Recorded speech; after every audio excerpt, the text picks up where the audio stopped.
Jean d'Ormesson, bonjour. Bonjour. Vous publiez Comme un chant d'espérance aux éditions de votre fille. Héloïse d'Ormesson va parler de ça, de vous, de ce moment extraordinaire pour un écrivain où on entre dans la Pléiade. C'est ce qui s'appelle la gloire. Oh, la gloire, c'est beaucoup dire. C'est vrai que pour un écrivain, la Pléiade, c'est évidemment une sorte de paradis. Hein. Aragon, Chateaubriand et tant d'autres, et Jean d'Ormesson à côté, ça aura de la gueule. Bien sûr. Hein. Alors, ce n'est pas une garantie pour l'avenir, c'est un laisser-passer. Je ne pourrais pas me plaindre que les jeunes générations n'aient pas les documents nécessaires. On a dit de vous que vous étiez un monument national vivant. Alors, c'est vrai en France, ailleurs dans la francophonie, des millions de gens ont suivi votre santé, le fait que vous ayez eu un cancer, Oui. A frappé beaucoup les gens. Oui. Comment allez-vous? Je vais bien, merci. Ça vous a changé? Ça a été une épreuve. Il y a un an de ma vie qui a été rayé. Un an est rayé de ma vie. Et si ça m'a appris quelque chose, c'est qu'il y a des gens plus malheureux que moi. J'ai vu des gens vraiment, vous savez, vraiment, des gens malheureux. J'ai vu deux choses. J'ai vu des médecins, des infirmières, des filles de salle, des gens qui nettoient avec un dévouement et une gentillesse et une abnégation absolument merveilleuse. S'il y a quelqu'un que j'admire, ce sont les médecins. J'admire moins les hommes politiques, j'admire moins les banquiers, j'admire moins les notaires, j'admire moins les écrivains. Mais les médecins, vous savez, des gens qu'on réveille la nuit et qui viennent voir les gens, c'est des gens merveilleux, des gens admirables. Et ça, j'ai appris ça, et j'ai appris aussi la souffrance des gens. Des gens, moi, j'étais quand même entouré, je n'ai vu personne. Je ne voulais aucune visite. Pendant un an, je n'ai vu personne. Mais enfin, j'étais entouré quand même. Il y avait des gens qui sont isolés, seuls, malheureux, condamnés, souffrants, ne pouvant pas parler de leur souffrance. C'est pas seulement une question d'argent. Ils ne peuvent pas exprimer leur souffrance. Ils n'ont pas les mots nécessaires. C'est affreux. Je vous entendais dire, ça m'a rendu plus social, c'est vrai? Oui. Ça a développé une fibre sociale chez vous? Écoutez, ça a développé quelque chose qui est, en termes bouddhistes, la compassion, en termes chrétiens, la charité. Je crois qu'il faut penser aux autres. Il y a quelques jours, on faisait quelques pas dans Paris. Vous me disiez, ah, quel bonheur simplement de respirer l'air. Hein. Écoutez, c'est un thème, oui. Quand on a été très malade, je crois que j'ai appris il y a quelques jours que les médecins avaient dit à mes proches, il a 20 chances sur 100 de s'en tirer. Je ne le savais pas, naturellement. Quand on sort de ça, on se dit le moindre rayon de soleil, le moindre verre d'eau, le moindre mot amical, c'est le royaume des cieux. Vous me disiez, guérir, ça a été votre seule idée, hein? Guérir. Je n'ai pensé à rien d'autre, guérir. Et ça aide vraiment? Oh, comment ça aide? Je suis sûr que le moral aide évidemment considérablement. Vous savez, le fond, c'est la forme, le moral, c'est le physique. Tout ça, c'est la même chose. Vous donnez ce nouveau livre comme un chant d'espérance. Alors vous parlez de Dieu, de la foi, de votre conception de Dieu, et puis de ces deux murs qui nous enferment. Après nous, on ne sait pas, oui, et avant nous, on ne sait pas non plus. Exactement, c'est quand même très frappant. Vous savez d'où est venu ce livre? Ce livre est venu, c'est vraiment un livre littéraire. Ce livre est venu d'une réflexion de Flaubert qui disait, c'est très connu, tous les lecteurs de Flaubert qui savent ça, Flaubert voulait écrire un livre sur rien. Et à la suite de mes livres, un jour je m'ennuie sans avoir rien dit, ou c'est une chose étrange à la fin que le monde, je m'étais dit, mais où est-ce qu'il y a du rien? Mais avant le Big Bang, il n'y a vraiment rien. Il faut faire un livre sur avant le Big Bang. Voilà. On retrouve votre passion pour la physique, pour la science. Oui. Alors, c'est le mur de Planck, qui est un très grand physicien. Alors, c'est amusant parce on que... ne peut pas le dépasser. Ce mur de Planck, ce n'est pas un mur religieux, ce n'est pas un mur poétique, c'est un mur scientifique. à une seconde, enfin une seconde, 0 seconde avec 43 zéros avant le 1. Ça, c'est la fraction de seconde. Au-delà de ce début, il y a un mur de Planck, la science ne fonctionne plus. C'est barré, c'est barré. On ne peut pas savoir sur nos origines. Alors il y a ça au début, et très loin, et très près de nous, après la mort, nous ne savons pas non plus. Nous sommes entre ces deux murs. En termes plus classiques, on peut dire que c'est l'agnosticisme. C'est on ne sait pas s'il y a un Dieu, on ne pourra jamais savoir. Écoutez, c'est d'ailleurs très frappant. Il y a des gens qui ont la foi. Comment est-ce qu'on les appelle? Les croyants. Les croyants. Mais si vous croyez, c'est que vous ne savez pas. Si vous avez un train à prendre, il ne faut pas vous dire je crois qu'il est à 15h43. Il faut savoir, sans ça vous le ratez. C'est très frappant que la foi, c'est des gens qui croient qu'ils ne savent pas. Et moi, évidemment, je me suis souvent défini comme un catholique agnostique. J'ai été élevé dans la religion catholique, et quand on dit j'ai été élevé dans la religion catholique, en général, ça veut dire qu'on l'est quitté. Je ne l'ai pas quitté. J'ai beaucoup d'admiration pour la religion catholique, mais quant à dire que je sais avec certitude que tout ça est vrai, à vrai dire, je ne le sais pas. Tout ce que je peux dire, c'est que je l'espère. J'espère qu'il y a un Dieu. Vous savez, s'il n'y a pas de Dieu, vraiment, vous connaissez le mot de Dostoïevski, s'il n'y a pas de Dieu, tout est permis. Je ne crois pas beaucoup, je dois vous dire, à une morale laïque. Dans Un chant d'espérance, vous ne faites pas que de la métaphysique ou de la physique, vous dites le monde est tragique, évidemment, il est comique aussi. Le monde est terrible. Vous rapportez une très belle citation de Valéry qui dit Dieu a fait le monde de rien, tout de rien, mais le rien perce. Écoutez, c'était pas tant. Dieu a fait le monde de rien, le rien perce.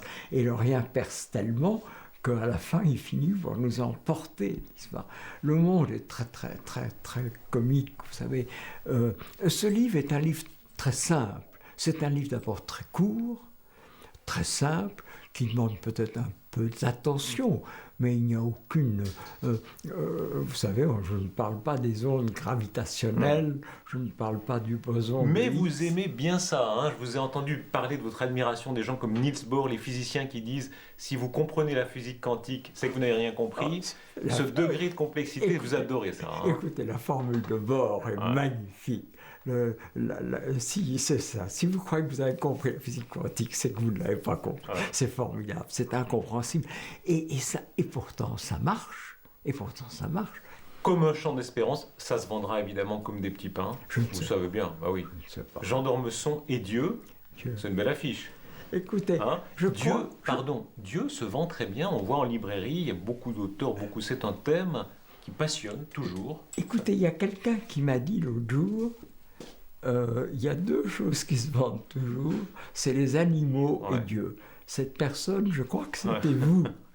Et ça m'avait fait beaucoup rire. Mais c'est vrai que commercialement, ça marche. Écoutez, j'ai un peu honte de ça. Je ne veux pas me servir de Dieu comme d'un argument commercial. Je vous assure que si j'ai écrit ce livre, c'est qu'on m'a souvent dit, vous vous êtes beaucoup occupé de Dieu, mais finalement, est-ce que vous croyez ou est-ce que vous ne croyez pas?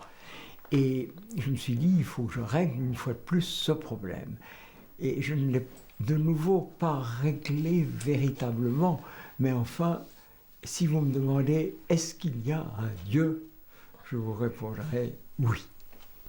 Ceux qui aiment D'Ormesson retrouveront D'Ormesson. Alors il y a la métaphysique, il y a l'amour de la vie aussi. Hein. Vous dites, est-ce que c'est des preuves d'existence de Dieu? En tout cas, ce sont des signes. La lumière, vous avez des très belles pages sur la lumière. Vous dites, la lumière, c'est beau. Écoutez, la seule façon d'aimer Dieu, c'est d'aimer les hommes. Nous ne pouvons pas aimer Dieu autrement que les hommes. Et c'est évidemment le coup de génie du christianisme, c'est l'incarnation. C'est ce qu'il y a de plus incompréhensible, mais c'est ce qu'il y a de plus beau. Si vous voulez aimer Dieu, il faut aimer les hommes. Avec les faiblesses. mais avec ses faiblesses. Il faut aimer les faiblesses, il faut aimer les erreurs. Vous savez, quand même, le christianisme, c'est quelque chose. Félix culpa. Il faut aimer ses erreurs. Félix culpa. La formule qui m'a rendu fou pendant des jours de Sainte Thérèse d'Avila, que de larmes seront versées sur des prières exaucées. Vous voyez la faiblesse des hommes qui espèrent des choses et qui sont si heureux quand ça arrive, et peut-être qu'il aurait mieux valu que ça n'arrive pas. C'est peut-être une des seules explications de ce mal affreux qui nous tourmente tellement. Peut-être que ce qui nous fait tant de chagrin, ce qui nous déchire, la mort de quelqu'un, la mort d'un enfant, peut-être que c'est mieux comme ça. C'est affreux à dire, peut-être c'est mieux comme ça. Vous faites la liste des beautés du monde. Alors, c'est une sorte d'inventaire à la Prévert, façon Jean d'Ormesson. Alors il y a la Genèse, il y a l'Iliade et l'Odyssée, il y a Rome tout entière, il y a des poèmes d'Aragon. Vous en connaissez beaucoup par cœur. Hein. Ça vous a suivi toute votre vie. J'ai adoré Aragon. Les beautés du monde, vous citez la Suisse, hein, la vue sur la Jungfrau Liger au-dessus de Berne. Écoutez, dans un de mes livres récents, j'avais parlé de Dieu qui aimait les peuples. Et je disais il y avait deux peuples géniaux, évidemment le peuple juif et les Grecs. Et je disais, mais les autres sont beaux aussi, l'Italie, j'ai une passion pour l'Italie. Et j'avais eu un mot comme ça, un peu ridicule pour la Suisse, en disant, et même les Suisses, ils sont heureux, ils n'ont rien fait du tout, mais ils sont heureux avec leurs vaches, c'est très bien. Et beaucoup d'amis suisses m'avaient dit, vous avez été dur pour la Suisse. J'aime à la folie la Suisse. Vous dites, c'est l'image de l'Europe, c'est la vraie image de l'Europe. C'est cette Europe qui va si mal aujourd'hui. Il y a une seule image de l'Europe qui est réussie, c'est la Suisse. Et la Suisse qui ne fait pas partie de l'Europe, c'est l'image même de l'Europe. Les trois religions différentes, les langues, les trois langues, quatre langues différentes, les cantons, c'est l'image même de l'Europe. Et je dois vous dire que la beauté de la Suisse, je me disais, est-ce que c'est la peine d'aller ailleurs, entre Lausanne et Genève, c'est tellement beau, les Grisons, c'est tellement beau, et oui, au-dessus de Berne, quand vous voyez le Stockhorn, le Mönch, l'Eiger, c'est une beauté merveilleuse. Vous skiez, hein, vous avez skié jusqu'à récemment, jusqu'avant votre cancer. Oui, je vais aller skier beaucoup. maintenant, et puis je suis encore peut-être un peu faible, mais je skierai encore. Le chant d'espérance, c'est la foi. Ça rappelle des pages de ce livre qui se vend si bien, qui a un si grand public. Un jour, je m'en irai sans avoir tout dit, où vous racontez un peu la foi de votre enfance, hein, les processions, le 15 août à la Vierge Marie. Comment il faut vous imaginer, là, jeune... Mon Dieu. Ô Vierge Marie, Mère du Sauveur, ou bien chez nous, soyez reine, soyez la Madone. Vous chantiez très faux, hein? Je chante complètement faux. Je suis extraordinairement peu doué. J'ai beaucoup d'amis écrivains qui peignent, qui chantent, qui dansent. Je ne sais rien faire de tout ça. À l'époque, vous aviez la foi de l'enfant, la foi du charbonnier. Je n'ai jamais été un enfant pieux. J'ai jamais été un enfant pieux. Mais je crois que je n'ai jamais cessé de croire qu'il y avait quelque chose au-dessus de nous. Je n'ai jamais cessé de croire que seul l'insensé peut dire qu'il n'y a pas de Dieu. L'idée que ce monde s'est fait tout seul, que c'est le hasard qui fait que le soleil se lève le matin. On me dit, pourquoi croyez-vous à Dieu? Parce que le soleil se lève le matin. Je ne peux pas croire que ce soit le hasard. Le hasard n'est pas organisateur à ce point-là. Ce qui frappe dans ces pages, ce sont les récits des souffrances. Il y avait une image de Jean d'Ormesson, un peu courte, où on disait homme heureux, tout lui a réussi, il a eu tous les honneurs. Et on découvre pas mal de souffrances chez vous, ne serait-ce que le dépit amoureux. Vous avez souffert, vous avez eu le cœur brisé. On disait que vous aviez un cœur sec, non? Vous avez eu le cœur brisé. Les meilleurs souvenirs d'amour, c'est les chagrins. Vous savez, il y a une formule que j'ai beaucoup répétée. Merci pour les roses, merci pour les épines. Eh bien, les épines, finalement, c'est un grand bonheur. C'est un grand bonheur, le souvenir du malheur. La littérature est peut-être simplement la transformation d'un chagrin et d'un malheur en une espèce de beauté. Vous avez confié sur le tard une passion pour une cousine, hein. Je crois que c'était une cousine à vous, ça a été un drame familial épouvantable. Oh mon Dieu. Et ça a été un drame de cœur épouvantable. Je ne peux pas en parler, j'ai écrit là-dessus. Ah. Et évidemment, c'est une page dont je ne suis pas vraiment fier, vous savez. Vous citez ce mot terrible de Talleyrand, la vie serait supportable sans les plaisirs. Ah oui. Ça, c'est vertigineux. Ah oui, ah Hein? oui. Quelquefois on se dit il faut que j'aille à ce dîner, il faut que j'aille à cette manifestation, il faut que j'aille m'amuser, il faut que j'aille passer un week-end. Les week-ends à la campagne, c'est quelque chose de redoutable. Non. Au chapitre des souffrances, vous l'évoquiez tout à l'heure, il y a eu le fait que ça n'a pas marché tout de suite pour vous. Hein. On croit que vous êtes un écrivain à succès depuis toujours, c'est pas vrai. Vous avez eu ce qu'on appelle des années grises. Mais comment j'ai eu Vous des avez années- pleuré sur votre feuille. Ah oui, beaucoup. J'ai évidemment... je n'avais pas du tout, comme enfant, je n'avais pas du tout l'idée d'être écrivain. Et même quand je suis normalien, l'idée d'écrire me paraît absolument impossible.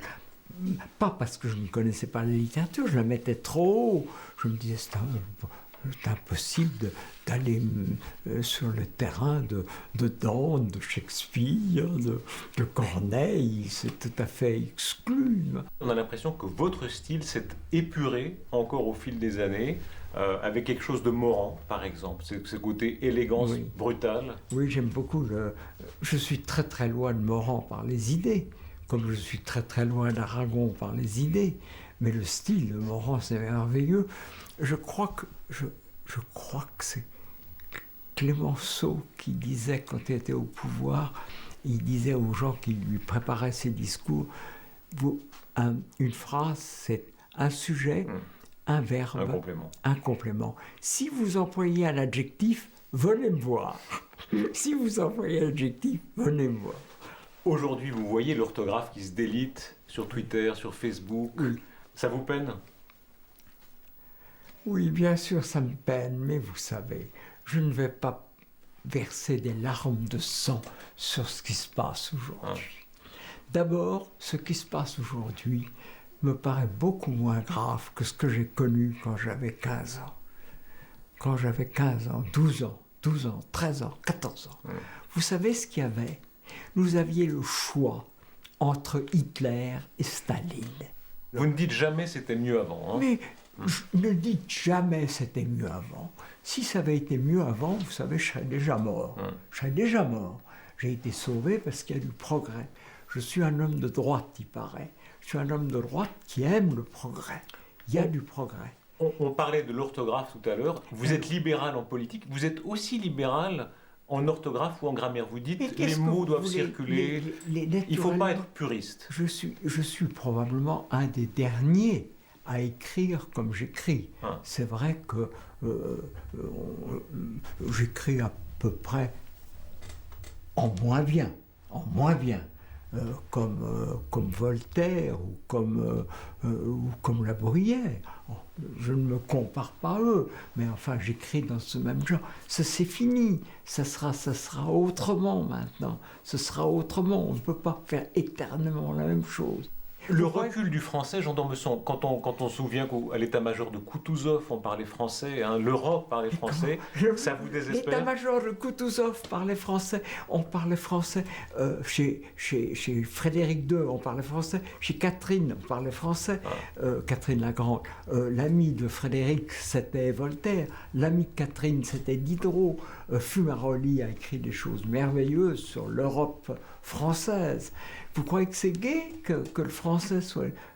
Évidemment que c'est désolant, c'est consternant, mais qu'est-ce que vous voulez? Le latin aussi a disparu.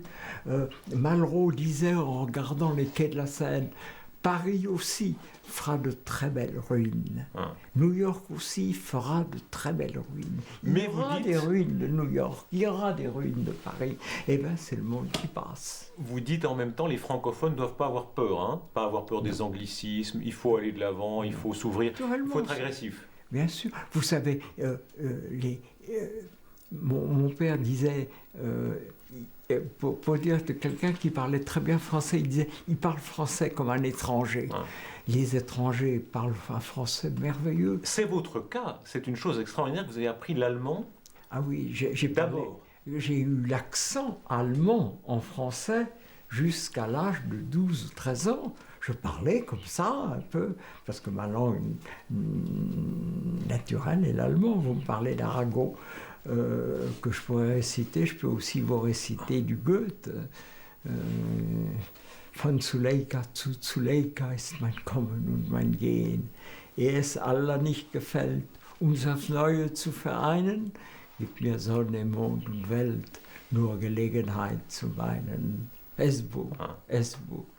Est-ce qu'avec vous, un monde disparaîtra, Jean d'Ormesson? Vous parlez d'un monde, quand vous évoquez votre enfance, qui est du 19e, du 18e même, hein, Oui, qui bien ignorait tout. Il disparaîtra. Alors, avec moi, un monde disparaîtra. Mais ne croyez pas que ce soit un mot d'orgueil. Le monde disparaît avec chacun d'entre nous. Le monde disparaît avec chacun d'entre nous. Et le monde continue.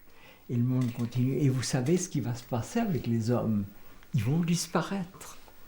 Les hommes vont disparaître. Les hommes qui croient qu'ils règnent sur ce monde, ils vont disparaître comme les dinosaures. Je vous montrais une photo de vous, où vous aviez, on essayait d'examiner l'âge, hein, 13 ans, 12 ans, 13 ans, vous êtes très habillé, hein, très monsieur déjà. Ah Euh, oui. Ah oui. en regardant cette photo, Oui. qu'est-ce que vous pensez? Que je suis un peu, à la fois un peu touchant et un peu ridicule. Pourquoi? Mais parce que tout le monde est un peu touchant et un peu ridicule. Tout le monde est un trésor. Moi, je suis un trésor. Bien sûr, je suis un trésor. Mais tout le monde est un trésor.